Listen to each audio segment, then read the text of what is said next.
boleh tanya nggak? Boleh. Kakak kalau tidur lampunya nyala apa mati? Kalau aku mati sih. Oke, menurut kakak dari 1 sampai 10 seberapa nyenyak sih tidur kakak? 10 dong. Kenapa tuh? Soalnya kalau habis bangun tidur ya udah seger aja gitu kan. Terus kayak tidurnya nggak kebangun-bangun juga jadinya nyenyak. Oke, mungkin gitu aja. Terima kasih kak. Kakak boleh tanya sebentar nggak ya? Ya boleh. Oke, kakak kalau tidur lampunya nyala apa mati ya? Aku mati. Kalau kakak? Aku nyala. Oke, dari 1 sampai 10 seberapa nyenyak sih tidur kakak? Aku kayak 10 deh. Kenapa tuh kakak beranggapan kalau 10/10? Karena aku nyenyak banget tidurnya, nggak kebangun-bangun gitu. Oke, kalau kakak Aku 3 sih, kenapa tuh? karena kadang-kadang tuh suka kebangun tiba-tiba tengah malam, terus kayak pas bangun tuh jadi lemes gitu loh. Oh gitu. Kira-kira kakak tahu nggak sih kenapa ada bedanya gitu lampunya nyala atau mati dalam kenyenyakan tidur gitu? Waduh, kalau itu sih kurang tahu. Kira-kira gimana ya? Tidur merupakan salah satu kebutuhan dasar manusia yang termasuk ke dalam salah satu kebutuhan fisiologis tubuh manusia. Dengan tidur, tubuh kita memproduksi ATP dan juga mendukung adanya proses metabolisme tubuh. Tapi teman-teman tahu nggak sih bahwa terdapat faktor-faktor yang dapat mempengaruhi kualitas tidur, baik dari faktor besar yang menurut kita sangat mempengaruhi maupun dari faktor kecil yang ternyata juga sangat penting loh dalam kualitas tidur seseorang. Salah satunya adalah yang pertama, riwayat diet atau makanan yang kita konsumsi.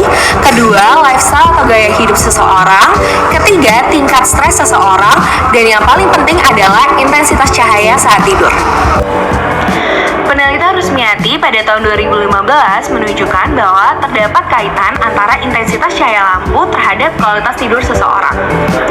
Jurnal ini membuktikan bahwa pada saat cahaya lampu terang, kualitas tidur seseorang akan menurun dibandingkan dengan pada saat kondisi lampu redup ataupun dimatikan, kualitas tidur akan meningkat.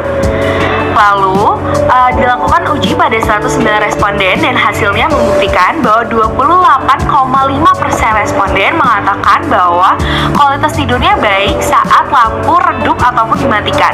Sedangkan hanya 25,5 responden saja yang mengatakan bahwa kualitas tidurnya baik saat lampu dinyalakan atau dalam kondisi terang.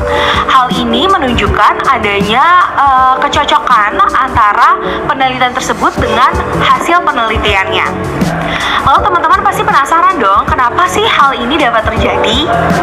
Pada saat kita tidur dengan cahaya lampu yang dinyalakan, cahaya itu akan menembus pada kelopak mata kita dan akan merangsang otak untuk terus beraktivitas. Sehingga sebabnya adalah seseorang akan kesulitan untuk tidur dan juga ini akan direkam otak sebagai suatu kode agar tubuh dan otak terus beraktivitas. Penelitian mengatakan bahwa ketika kita tidur dengan lampu, televisi, atau alat elektronik lain yang menyala, itu dapat mengganggu kesehatan tubuh kita karena dapat mengakibatkan terjadinya perubahan kadar hormon melatonin di dalam tubuh. Tubuh manusia, tubuh kita, itu didesain untuk lelah saat gelap dan terbangun saat munculnya cahaya. Nah, sehingga adanya cahaya buatan itu hanya akan mengganggu produksi hormon melatonin di dalam tubuh, di mana hormon ini sangat penting untuk menciptakan kondisi mengantuk. Nah, hormon melatonin ini itu diproduksi di kelenjar pineal yang terdapat di pusat otak. Nah, kelenjar pineal ini memiliki serabut saraf yang langsung terhubung ke mata sehingga dia sangat peka terhadap rangsangan cahaya. Nah, produksi hormon melatonin akan meningkat seiring dengan menurunnya intensitas cahaya yang ditangkap oleh mata. Nah, oleh karena itu kita cenderung mengantuk ketika di malam hari atau ketika berada di ruangan yang lebih gelap. Nah, maka secara fisiologis kualitas tidur kita itu bisa meningkat ketika kita tidur di ruangan yang lebih gelap atau di tempat yang lampunya dimatikan. Dengan meningkatkan kualitas tidur, kita juga dapat meningkatkan kualitas hidup kita.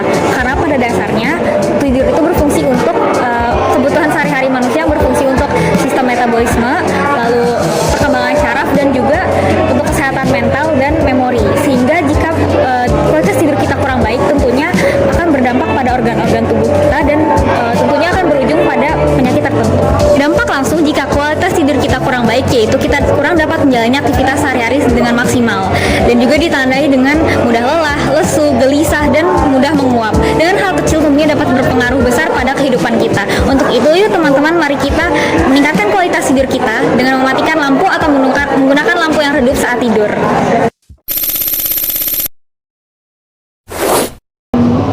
Jadi menurut kamu gimana poster dan video dari kelompok kami? Dari video yang sudah aku tonton, videonya informatif banget. Terus abis itu aku juga jadi tahu pengaruh lampu dengan kualitas tidur, yang mana juga menambah wawasan aku. Terus dari posternya juga sangat informatif banget, terus juga nambah wawasan. Terus juga aku juga jadi tahu metode-metode pengaruh dari lampu dengan kualitas tidur. Oke, thank you ya.